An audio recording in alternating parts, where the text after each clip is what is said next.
খাদিজা আক্তার। খাদিজা আক্তার, খুবই সুন্দর নাম, ভালো লাগলো। আপনি খুবই পর্দাশীল, সেটা দেখেও ভালো লাগলো। এখন আমাদের চ্যানেলে যারা নিয়মিত দর্শক আছেন বা নতুন দর্শক আছেন তাদের উদ্দেশ্যে আপনার জীবনের গল্প আমাদের ক্যামেরার সামনে বলুন। এখন তো মানে আমি এখানে আসছি মানে ভালো একটা ছেলের জন্য, মানে আমি যেন ভালো একটা ছেলে পাই, মানে 20 বছর জন্য আসছি এখানে। কেমন বয়সের ছেলে চাচ্ছেন? বয়সটা কোনো ফ্যাক্ট না ভাইয়া, যে কোনো মানে ধরনের বয়স হলেই হবে। আপনার বয়স কত? 21 বছর। 21 বছর। কিন্তু এখন যদি 40-45 বছরের একটা ছেলে আপনাকে প্রস্তাব দেয়, সেটা কি সম্ভব কখনো? ভাইয়া এখন তো বলা যায় না মানে কার কপালে কি আছে। এমন তো ধরেন যে আমার কপালেও ধরেন যে আমার সে বয়স কম হতে পারে আর একটু বেশি হতে পারে, তাই না?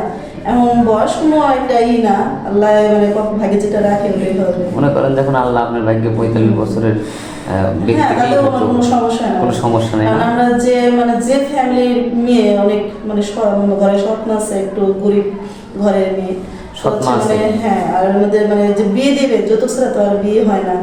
তো এর জন্য আমি চাচ্ছি যে আমার বাবার পারমিশন নিয়ে এখানে আসছি, তো বয়স যেরকম হোক না কেন আমার কোনো সমস্যা নাই। আপনাদের কি যৌতুক দেওয়ার মতো সামর্থ্য নাই? না, সামর্থ্য নেই না? বাড়ি আছে? আছে একটা, মানে থাকার মতো জায়গা আছে না বাসা ভাড়া থাকেন? না, থাকার মতো একটা থাকার মতো একটা জায়গা আছে, শুধু যৌতুক দেওয়ার মতো কোনো সমর্থন নাই। এলাকার গ্রামের কোনো অনেকেই তো গরিব ঘরের ছেলেও আছে, কি আপনাকে দেখে কখনো প্রস্তাব করেনি বা প্রস্তাব করছে, অনেক জায়গা থেকে প্রস্তাব আসছে, কিন্তু তারাও যৌতুক চায়? চায়।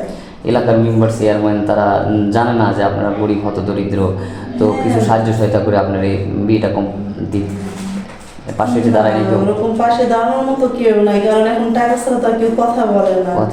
আর আমার তো যদি একটা আপন মা থাকতো অবশ্যই একটু কষ্ট করতো আর কি।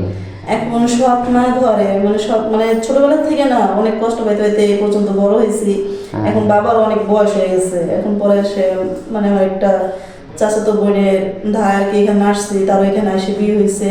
পরে ওই আমার বাবারে যে বলছে যে ওইখানে যাও, ওখানে গেলে পরে যদি ভাগ্যে থাকে তাহলে হয়ে যাবে আর কি। যাক, বিয়ের মানে বিয়ের শাদীর বিষয়টা হচ্ছে সব আল্লাহর হাতে। আমরা মাত্র ওসিলা, আমরা একটা বিজ্ঞাপন করি। তো আপনি যদি কোনো পার্সোনাল নম্বর থাকে দিলে ভালো হয়, তাহলে যোগাযোগ করার সুবিধা হয়। কোনো ফোন নাই, আর হচ্ছে কি জানিনি তো আমরা কোন ফ্যামিলির মেয়ে, অনেকটা অসহায়, অনেকেই বিশ্বাস করে না, তারপরে কিছু করার নাই, যেহেতু আপনার ফোন নাই। হ্যাঁ, অনেকেই বিশ্বাস জানা যে এই যুগে কেউ ফোন চালায় না। হ্যাঁ, সেটাই আর কি। ফোন নাই। তো যাই হোক, তারপরে চেষ্টা করব। আপনার দুঃখের কথা যেহেতু আমাদের ক্যামেরার সামনে বলছেন দর্শকবিন্দু, মেয়েটার আসলেই ফোন নাই, তার কথা শুনলে মনে হয় না সে মিথ্যা কথা বলছে। আর সেই ধরনের মেয়ে না, অনেক পর্দাশীল এবং অনেক ভালো একটা পরিবারের মেয়ে, কিন্তু খুবই হতদরিদ্রের মাঝে বড় হয়েছে, সৎমার ঘরে মানুষ হয়েছে, যার কারণে তার এই